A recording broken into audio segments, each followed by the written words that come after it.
dipersembahkan oleh Luwak White Coffee.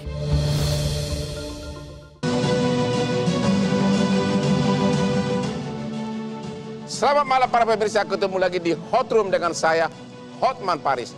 Pemilu tahun 2019 sangat panas karena adanya elit politik memakai politik identitas yang berbau sara dalam berkampanye. Memang politik identitas berbau sara ini sangat murah dan gampang untuk mendapatkan dukungan publik. Akan tetapi sangat membahayakan persatuan bangsa.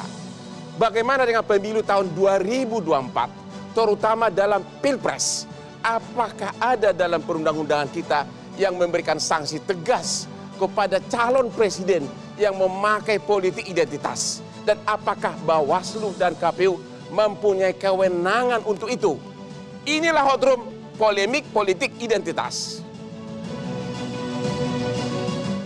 Permusuhan, kebencian, adu domba. Semua terasa pahit ketika politik identitas dijadikan alat untuk memecah belah persatuan. Terasa bersekat dan menimbulkan polarisasi, mulai dari sosial media hingga sampai ke grup keluarga.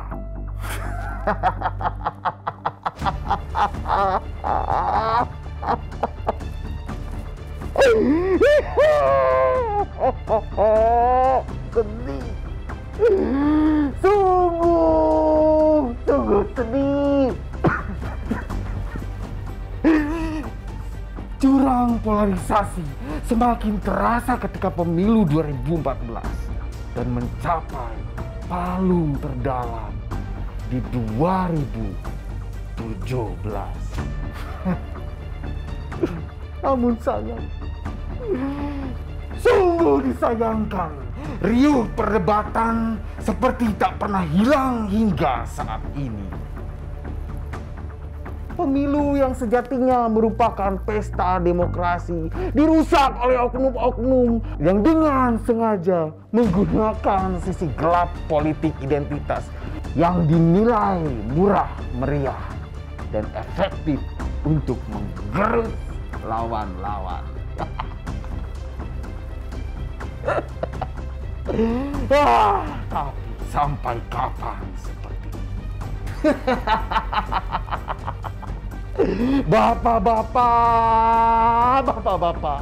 ibu-ibu, berpolitiklah secara elegan. Hadirkanlah ide-ide brilian, bukan dengan cara yang memecah belah kebinekaan. Ayo, ayo rapatkan barisan, saling bergandeng tangan, kita bersatu tanpa kebencian.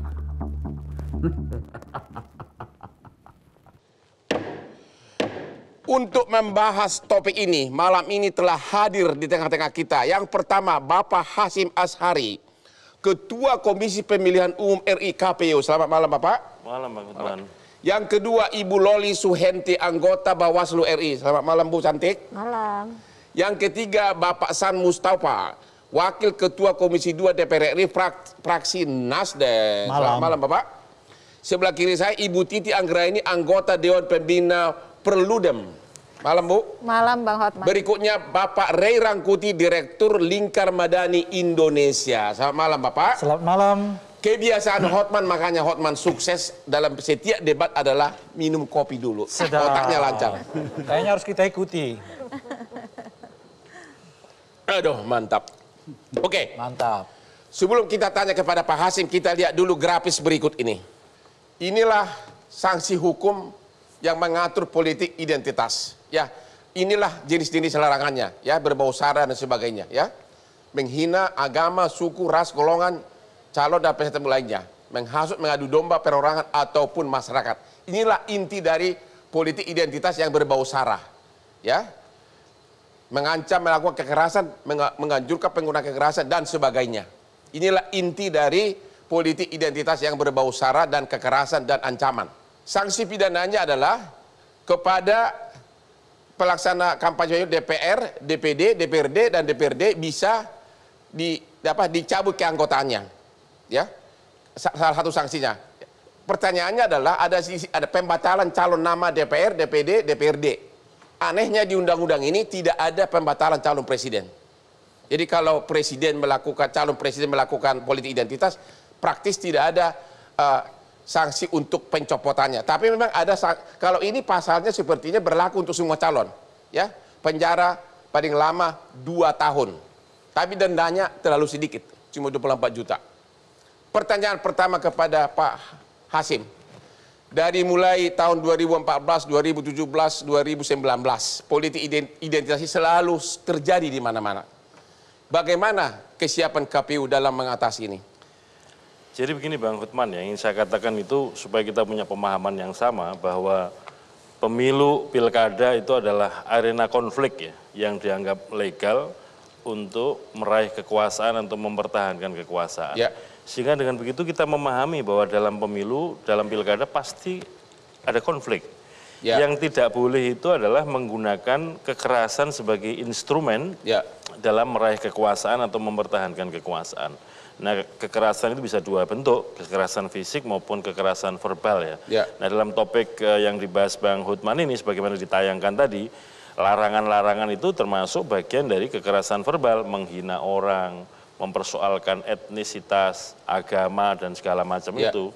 Nah, itu menunjukkan bahwa pembentuk undang-undang sudah mengantisipasi bahwa kalau ada orang atau pihak atau calon atau peserta pemilu menggunakan instrumen kekerasan verbal dalam meraih kekuasaan atau mempertahankan kekuasaan itu ada larangannya dan juga ada sanksinya.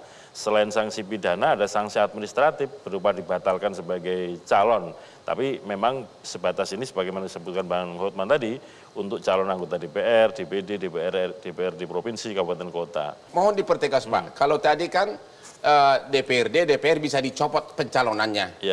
Ya. Sedangkan calon presiden tidak ada. Kalau sanksi 2 tahun penjara itu berlaku juga nggak untuk presiden? Calon presiden? Kalau melihat konstruksinya di situ peserta pemilu. Ya. Artinya kemudian termasuk ada tim kampanye. Jadi ancamannya itu kepada semua yang menjadi peserta pemilu. Sanksi pidana 2 tahun. Betul. Tapi pencopotan tidak berlaku untuk calon presiden. Iya, di situ tadi kan disebutkan yang kena sanksi sampai pembatalan calon. Kalau misalkan pidananya sudah inkrah, itu pada masa sebelum pemungutan suara, statusnya kan calon.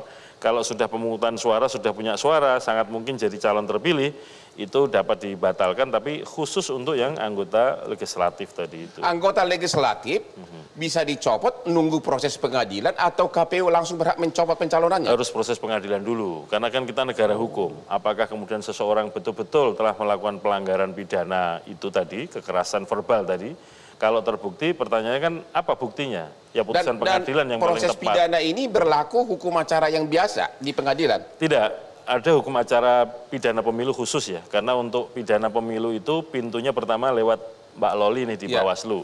Kemudian dikonstruksikan sebagai sebuah tindak pidana pemilu. Jadi bisa gerak cepat ya? Iya, karena upaya hukum bandingnya itu sampai pengadilan tinggi saja Bang. Beda dengan perkara pidana yang lain. Oke, Ibu Loli bagaimana pandangan Ibu atas tadi penjelasan Pak Hasim? Iya, betul. Sebenarnya memang salah satu yang membatasi kerja Bawaslu dalam menegakkan keadilan hukum pemilu, ya undang-undang yang kita punya.